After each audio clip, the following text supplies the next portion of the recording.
Chapter 688, Rowena meets Harriet Hunt. While Michael was facing the heavenly tribulation, Diana interrupted the 5 fusion stage cultivators sent by Maxim Barnes. The 5 men were dressed in complete, crimson-red robes with hoods and cloaks to cover their faces. As usual, Diana was in her black armor, carrying the 2 black swords. Facing Diana, the 5 cultivators hovered in the air, far away from Michael. Even from a mile away, they could see the raging storm and crazy lightning streaks in the distance.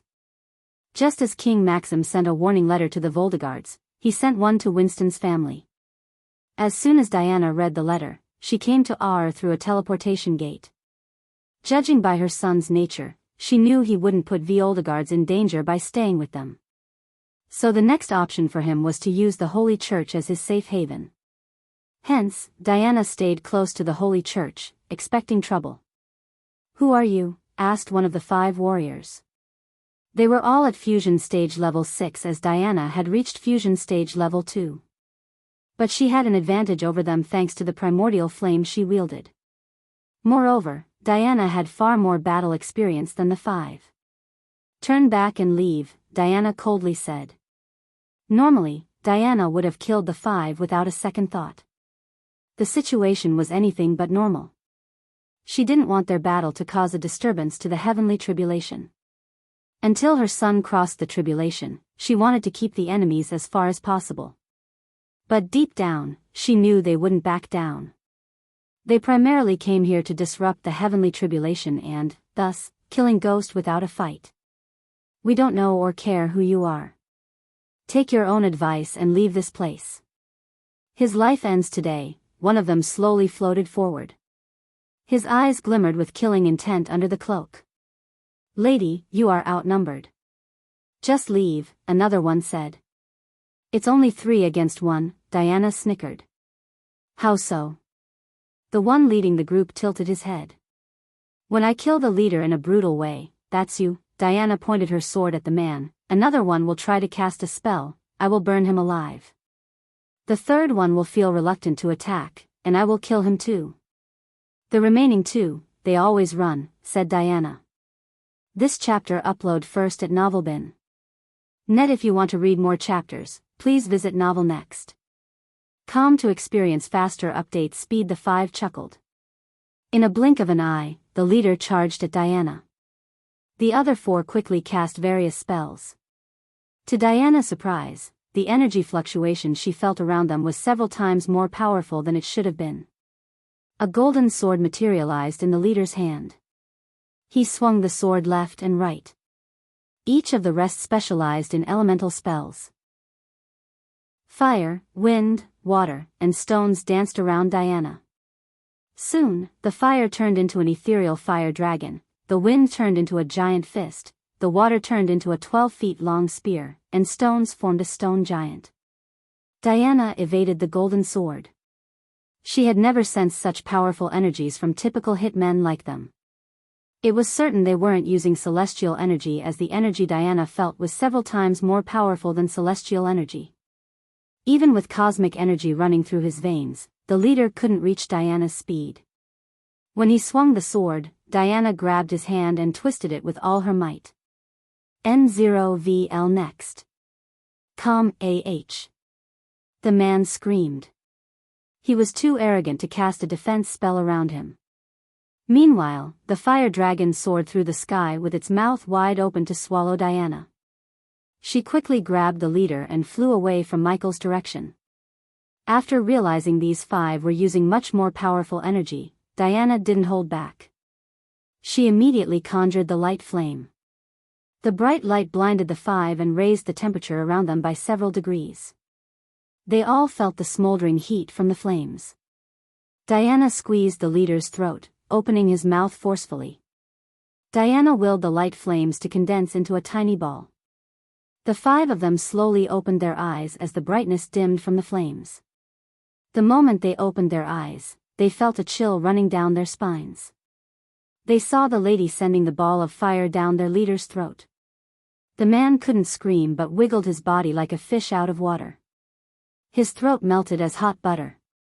Soon, blood spurted out from his throat to his stomach, but the blood evaporated due to the intense heat. When Diana let go of his shoulder, his body was cut in halves by the light flames. The remaining 4 shuddered. All the spells they cast ceased moving. Using their shock to her advantage, Diana clapped her hands together, sending a powerful blast of wind. The blast disrupted the shapes of the fiery dragon, water spear, wind fist as well as the stone giant. She followed her blast of wind with a beam of light flames. The bright beam went straight through the stone giant.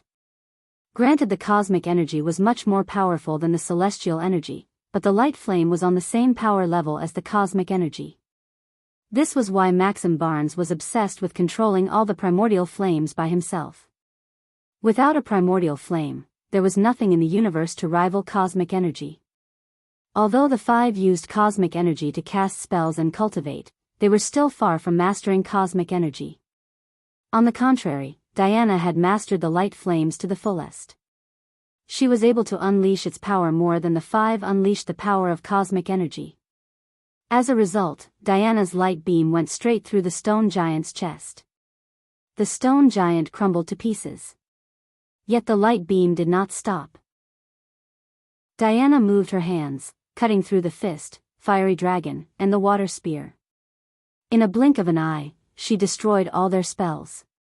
But the 5 quickly retaliated by casting a bright translucent shield around them. They all combined their energies to form one powerful shield around them. When the light beam and the cosmic energy shield clashed, it resulted in a powerful explosion. The explosion sound was masked by a thunderclap. But the shock wave itself sent both parties flying. "We have to combine our energies," a Thusian warrior shouted at his colleagues.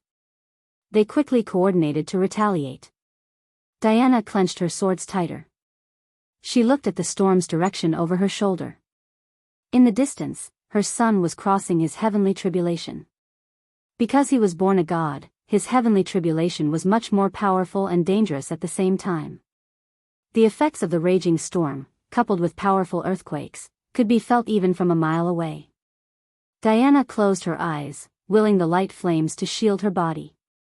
Soon, the flames coiled around her body, making the Thusians close their eyes. The flame was simply too bright. Additionally, the flame radiated an otherworldly whistling noise. It disrupted their thoughts. Each of the 4 Thusians conjured a ball of light. Only the light balls were conjured with cosmic energy. The 4 of them merged the cosmic energy balls, forming one big swirling ball of pure cosmic energy. The 2 forces were about to clash when a thick blue streak of lightning cut through the sky above them. Unlike the Thusians, Diana wasn't distracted by the sudden lightning strike. She fired a beam of light toward the Thusians. To her surprise, Diana sensed another primordial flame merge with the light beam. It was an icy blue arrow. The light beam grew much more powerful and larger in size when the arrow merged with the light beam. This chapter upload first at Novelbin. Net boom. The combined power of 2 primordial flames shattered the cosmic shield. Arg! The Thusians screamed as they were sent flying several meters behind. Each of them coughed up blood. Their skin turned pale under their robes. But Diana did not press her advantage. She had something much more grave to deal with. She slowly turned around, sensing another powerful being descending from the lightning streak. It was none other than Rowena, her daughter herself. "Who are you?" Rowena coldly asked Diana. Initially, Rowena sensed the heavenly tribulation from her flying palace. For some reason, she thought about Ghost. But when Rowena reached the place, she felt another surge of powerful energy, particularly another primordial flame. Her instinct told Rowena to fight against the 4 Thusians instead of the dark-robed woman. Rowena tried to see through the dark cloak, but the woman had a concealing spell on her face to prevent anyone from seeing her face. The 2 of them stared at each other without batting an eye. Silence fell over them until Diana opened her mouth. "They were planning to disrupt the heavenly tribulation," said Diana. "I will take care of them. But I want to know about that flame of yours. It's not hell's flames nor heaven's flames. What is it?" Rowena asked Diana. As a primordial flame wielder herself, Rowena could tell the flame the woman held was much more powerful than the cold flames. But there must be only 3 primordial flames, hell flames, heaven's flame, and cold flame, which belonged to her. She knew Noah wielded heaven's flame and the hell's flame was somewhere in the fire realm. Therefore, seeing another flame as powerful as cold flames shocked Rowena. In the wrong hands, Rowena couldn't even imagine the damage a primordial flame could do. Even with cosmic energy, the light flames cut through the Thusians like they were weaklings. "Why do you care, holy maiden?" asked Diana. She slowly put her hands behind her back, preparing herself to use the teleportation scroll in her space ring. "You answered your own question. I care because I am the holy maiden. If our 2 primordial flames clashed, it would disrupt the energies in the atmosphere. You know what that would do to someone who's crossing his heavenly tribulation." Diana looked over her shoulder in Michael's direction. As Rowena's mother, Diana knew Rowena better than anyone else. Rowena may talk less and would rarely show her emotions, but Diana knew she wouldn't do anything to hurt Ghost, the young man who saved her family not once but thrice. On the other hand, Rowena knew if their primordial flames clashed, it could disturb the heavenly tribulation. Furthermore, Rowena didn't think the woman would reveal her secrets. Diana noticed the reluctance in Rowena's eyes. She quickly twisted the space ring in her hand as a silver scroll appeared in her hand. Rowena heard the tearing sound as she immediately sent a sliver of cold flames in the shape of a tiny arrow at Diana. The cold flames grazed Diana in the hand before she disappeared from the area. Chapter 689, Maxim Barnes anger. The remaining 4 Thusians emptied vials of healing potion into their mouths. After Diana disappeared, they seemed a bit relieved. But their relief was short-lived. Rowena slowly floated toward them. "Whatever problem you have with Ghost, it can wait till he finishes his heavenly tribulation," Rowena coldly said. "But if you try anything funny, I will personally visit Thusia with the army of Skyhall. Do you understand?" The Thusians were stunned. They couldn't tell how Rowena managed to know they were coming from Thusia. The Thusians were in a messy situation. On one hand, they were ordered to kill Ghost. On the other hand, they drew the attention of the Holy Maiden herself. The Thusians didn't know the relationship between the Holy Maiden and Ghost. But judging by her tone and look, she wasn't kidding about visiting Thusia with her army. Finally, they just heaved a sigh and flew away from the area. After their figures disappeared into the cloudy sky, Rowena flew toward Ghost. She was shocked by Ghost's cultivation speed. Even she was nowhere close to breaking through to the half-immortal stage. Furthermore, Rowena wondered who the black-robed woman was and why she was helping Ghost. Their decision to wear black seemed more than just a coincidence to Rowena. As Rowena flew toward Michael, she noticed more and more people appearing in the sky out of thin air.